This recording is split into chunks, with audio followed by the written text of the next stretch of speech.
بسم اللہ الرحمن الرحیم۔ اردو افسانے کے سبھی سننے اور دیکھنے والوں کو السلام علیکم۔ آج کی ہماری کہانی کا عنوان ہے ببول میں پھول۔ ایک دن کالج سے گھر آئی تو پتہ چلا کہ ابو کے گردے میں سخت درد اٹھا ہے، ان کو ہسپتال لے گئے ہیں۔ میں پریشان ہو گئی۔ بھائی اور امی ابو کے ساتھ ہسپتال میں تھے۔ جی گھبرا رہا تھا کہ کوئی اچھی خبر لے کر آئے تو جی کو قرار آئے۔ رات کو بھائی نے آ کر بتایا کہ ابو کا کل آپریشن ہے، ابھی ایمرجنسی میں ہے۔ اگلے روز ان کا آپریشن کر دیا گیا۔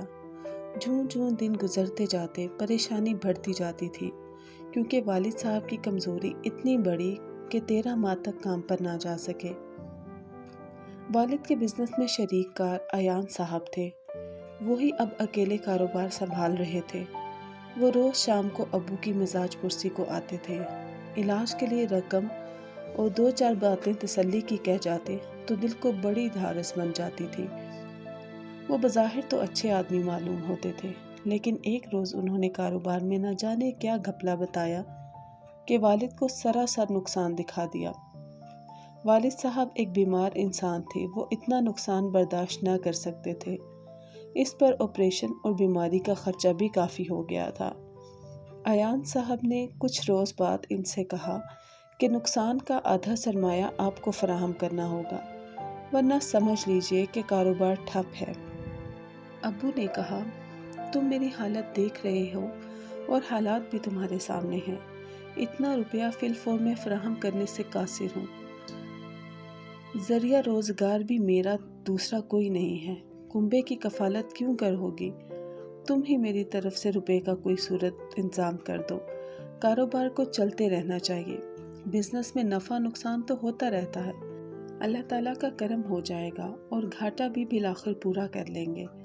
بس مجھے کچھ دن کی مہلت چاہیے، انشاءاللہ صحت یاب ہوتے ہی پھر سے تمہارا بازو بن جاؤں گا۔ ہمارا کنبہ کافی بڑا اور والد ہی واحد کفیل تھے، لہٰذا ایان صاحب کی خوشامد ہماری مجبوری بن گئی۔ وہ روز آتے مجھ سے چائے بنوانے کی فرمائش کرتے، کبھی کہتے کہ آج تمہارے ہاتھ کا کھانا کھانے کو جی چاہ رہا ہے، تم پکاتی بہت اچھا ہو۔ میں ان کو انکل کہتی تھی، اگرچہ ان کی کوئی اولاد نہ تھی، اگر ہوتی تو میرے جتنی ان کی بیٹی ضرور ہوتی۔ وہ ہر ماہ معقول رقم ہم کو خرچنے کے لیے عنایت کرتے، کیونکہ کاروبار جو مشترکہ تھا، لہٰذا ہمیں ان سے خرچہ کی رقم لینے میں آر نہ تھی۔ البتہ ان کی نت نئی کھانے پینے کی فرمائشوں سے الجھن ضرور ہوتی، اس طرح میں ٹھیک طرح سے پڑھ بھی نہیں پاتی تھی۔ امی سے اپنی خوف ظاہر کرتی تو وہ کہتی، بیٹی کیا کریں، ہماری مجبوری ہے، اور ان کی بھی، تمہارے ابو لاغر پڑے ہیں تو ایان صاحب بھی بیچارے کب سے گھر کے کھانوں کو ترسے ہوئے ہیں، اس گھر کو اپنا گھر سمجھ کر آتے ہیں۔ قصہ یہ تھا کہ ان کی بیوی عرصہ ہوا وفات پا چکی تھی اور انہوں نے ابھی تک دوسری شادی نہیں کی تھی۔ گھر میں اکیلے رہتے تھے، 1-2 ملازم بھی تھے، بزنس میں دن رات مصروف رہتے، شادی کی طرف دھیان کیا بھی تو نہ ہو سکی۔ یہ چاہتے تھے کہ دوبارہ گھر بسا لیں، مگر نہ بسا، وجہ کا علم نہیں، لیکن اب انہوں نے ابو کی بیماری اور تیمارداری کے سبب ہمارے گھر کو اپنا گھر آنگن بنا لیا، اور والدہ کو 2-1 بار اپنا گھر بسانے کا اشارہ کنایوں میں تذکرہ بھی کیا، تو وہ یہی سمجھیں کہ اس نیک کام میں وہ نیک نیتی سے ان کی مدد چاہتے ہیں، تاکہ وہ کسی اچھی سی خاتون سے ان کا رشتہ کروا دیں اور کسی شریف گھرانے سے ان کا ناطہ جڑ جائے۔ والدہ کے تو وہم و گمان میں بھی نہ تھا کہ ان کی خاص عنایتیں ہم پر یوں ہی نہیں، بلکہ وہ مجھ کو دیکھ کر ان کی نیت میں فطور آ چکا تھا۔ ایک روز انہوں نے بالآخر موقع پا کر والدہ سے مدعا بیان کیا کہ اگر وہ میرا ہاتھ ایان صاحب کے ہاتھ میں دے دیں تو اس گھر کی سب پریشانیاں وہ اپنے دامن میں سمیٹ لیں گے۔ میرے بہن بھائی جو ان دنوں فیس نہ دے سکنے کی وجہ سے اسکول چھوڑ کر گھر بیٹھے تھے، دوبارہ اسکول جانے لگیں گے، اور ان کے حصے کا نقصان جو بطور ادھار رقم کاروبار میں ڈال کر ان کو اپنا بزنس پارٹنر برقرار رکھا ہے، اس کو خود برداشت کر کے قرض معاف کر دیں گے۔ ورنہ تو جو خرچہ انہوں نے والد کی بیماری پر خرچ کیا تھا وہ بل بھی ادا کرنا ہوگا۔ امی جان نے بہت عاجزی سے اصرار کیا کہ تھوڑی دیر مہلت دے دیجیے، میرے شوہر کو ٹھیک ہونے دیجیے، آپ کی ساری رقم ادا کر دیں گے۔ مگر ایان صاحب کسی صورت نہ مانے۔ ادھر والد صاحب تھے کہ حالت سمجھنے کی بجائے بگڑتی جا رہی تھی۔ دراصل ان کو کینسر تشخیص ہو گیا تھا۔ پھر تو وہ بستر سے ہی لگ گئے۔ والدہ ایان کی طرف سے اپنی بیٹی کے رشتے کے مطالبے کو بیمار شوہر سے بیان نہ کرنا چاہتی تھی کہ کہیں صدمے سے وہ وقت سے پہلے ہی زندگی کی بازی نہ ہار جائیں۔ انہوں نے ایان صاحب کو کہا، ٹھیک ہے، مجھے جواب دینے کے لیے چند روز کی مہلت دے دیجیے۔ ان دنوں گھر میں بہت زیادہ پریشانی ہے، تھوڑی سی حالت میرے خامد کی سنبھلنے دیجیے تو میں ان سے بات کر کے آپ کو بتا دوں گی۔ آخری دنوں میں اللہ تعالیٰ نے میرے والد کو اس صدمے سے بچانا تھا، سو ایان صاحب کے اس مطالبے کو اپنے کانوں سے سننے سے پہلے ہی چل بسے۔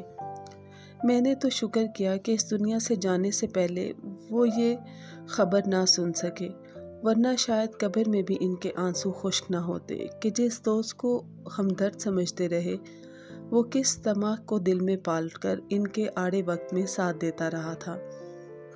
یوں والد کی وفات کے بعد یہ گھرانہ جو کبھی خوشحال تھا اب کوڑی کوڑی کو محتاج ہو گیا۔ والد صاحب کی قبر کی مٹی بھی خوش نہ ہوئی تھی کہ ایان صاحب نے امی جان کو یاد دلایا کہ ان کی چند روز کی مہلت مانگی تھی۔ وہ میں نے دے دی۔ جانے والا بھی چلا گیا۔ اب تو آپ ہی کلی طور پر اس گھرانے کی سربراہ ہیں اور تمام فیصلے آپ ہی نے کرنے ہیں۔ تو میری عرض کے جواب میں آپ نے کیا سوچا ہے؟ ورنہ پھر حساب کتاب کا کھاتا آپ کے سپرد کرتا ہوں۔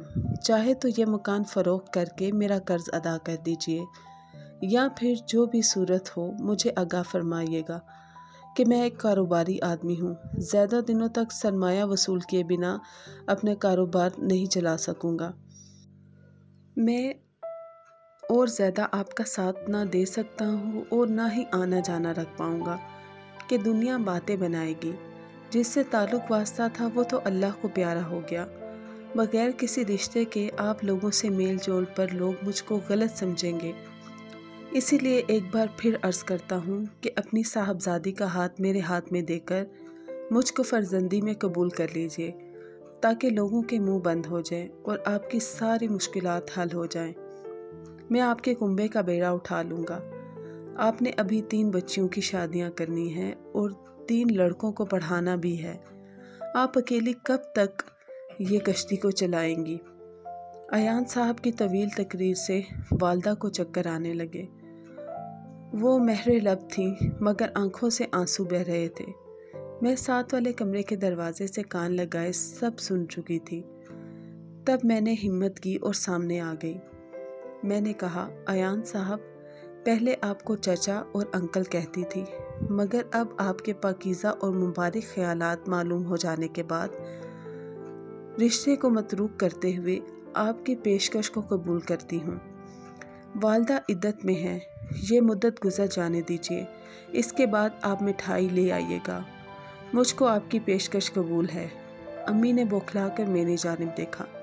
میں نے امی کو گلے لگا کر تسلی دی اور ایان صاحب خوش خوش بغلیں بجاتے چلے گئے۔ یہ تم نے کیا کہہ دیا میری بچی؟ وہ مجھ سے جیسے فریاد گناہ ہو۔ امی، ایک جان جانے سے اگر اتنی جانوں کا بھلا ہوتا ہے تو میں عقل مندی اسی میں ہے کہ ایک جان کی قربانی دے دی جائے۔ قربانی بھی تو اپنوں کے لیے ہی دیا کرتے ہیں۔ سوچئے ذرا، میں میٹرک پاس اور آپ کے سارے بچے مجھ سے چھوٹے ہیں۔ یہ حضرت ہمارا مکان بھی بکوا دیں گے، ان کا قرضہ ہم پھر بھی نہیں اتار سکیں گے۔ اپنے گھر کی چھت تو بچا لیجئے، یہ مکان بک گیا تو اتنے بچوں کو لے کر کیا سڑک پر بیٹھیں گی؟ آپ کی 3 جوان بچیاں ہیں، ان کو لے کر کہاں جائیں گی آپ؟ غرض کسی طور پر اماں کو سمجھا بجھا کر چپ کرا دیا۔ وہ رفتہ رفتہ راضی ہوئیں کہ جب میری عمر اور صورت دیکھتی تو پھر ایان صاحب کو ان کا دل نہیں مانتا بلکہ چیخ چیخ کر رونے کو جی چاہتا۔ میں اپنے ارمانوں کا گلا دبا کر خواہشوں کو موت کی گہری نیند سلا کر ایان صاحب کی دلہن بن گئی۔ یوں میں زخمی ہو کر ریزہ ریزہ حالات کی قسم پرسی سے گزر گئی۔ آنکھیں بند کر کے کنویں میں چھلانگ لگا دی۔ ہر کسی نے ماں کو لتاڑا مگر وہ خاموش رہی، کسی کو جواب نہ دیا، کیونکہ جو رشتہ دار ایان کے ساتھ میری شادی کرانے پر ان کو لتاڑ رہے تھے، در حقیقت وہ ان کے ان برے دنوں میں کام آنے والے ہرگز نہ تھے۔ وہ صرف باتیں ہی بنانے والے لوگ تھے۔ سو ایسوں کی باتوں کو ہم کیا اہمیت دیتے؟ دنیا کا تو کام ہی باتیں بنانا ہے۔ وہ اپنے گھر کی اور میں ماں کی مجبوریوں کو اچھی طرح سے سمجھتی تھی۔ گھر کے حالات مجھ پر روزے روشن کی طرح آیا تھے۔ سو بہن بھائیوں کے مستقبل اور ماں کی خوشحالی کو برقرار رکھنے کے لیے وقت کے ظلم کے سامنے میں نے اپنے سر کو جھکا دیا۔ بے شک ایان نے اپنے گھر میں ہر طرف میرے لیے سکھ کے گلاب بچھا دیے، مگر جب دل مرجھا گیا ہو تو پھول بھی کانٹے سے ہو جاتے ہیں۔ پھر بھی میں ان کانٹوں کو آنکھوں سے لگا لیا، کیونکہ ایان نے جو وعدہ ہم سے کیا تھا اس کو پورا کیا۔ میری بہنوں اور بھائیوں کو تعلیم دلوائی، ان کی شادیاں کی اور میرے میکے کا تمام خرچہ اٹھایا۔ وہ ان میں مجھ سے دگنے سہی مگر برے آدمی ہرگز نہ تھے۔ وہ صوم و صلات کے پابند اور قول و قرار کے کھرے تھے۔ انہوں نے اپنے گھر میں مجھ کو ہر راحت دینے کی کوشش کی۔ میں نے بھی سوچ لیا کہ شادی میں محبت ہی شرط اول نہیں ہوتی، اعتبار اور احترام بھی اہم ہوتا ہے۔ اس طرح خود کو سمجھانے سے یہ سودا برا معلوم نہ ہوتا تھا۔ بے شک مجھے میرے خواب نہ ملے، میرے بہن بھائیوں کو ان کے خوابوں کی تعبیر مل گئی۔ والدہ کی ضعیفی اچھے طریقے سے گزر گئی۔ اب ایان صاحب کی زندگی کی دعا کرتی تھی کہ ان کے ہوتے کسی کو ہماری طرف آنکھ اٹھا کر دیکھنے کی جرت نہ ہوتی تھی۔ لوگ تو اس بے جوڑ شادی پر افسوس کرتے تھے اور مجھ پر ترس کھاتے رہے، مگر مجھے اپنے فیصلے پر کوئی دکھ کوئی ملال نہ تھا، کیونکہ اللہ تعالیٰ نے میری قربانی رائے گاہ نہیں جانے دی، مجھے سکون قلب عطا کر دیا اور میرے بہن بھائیوں اور ماں کو زمانے کی ٹھوکروں میں گرنے پڑنے سے بچا لیا۔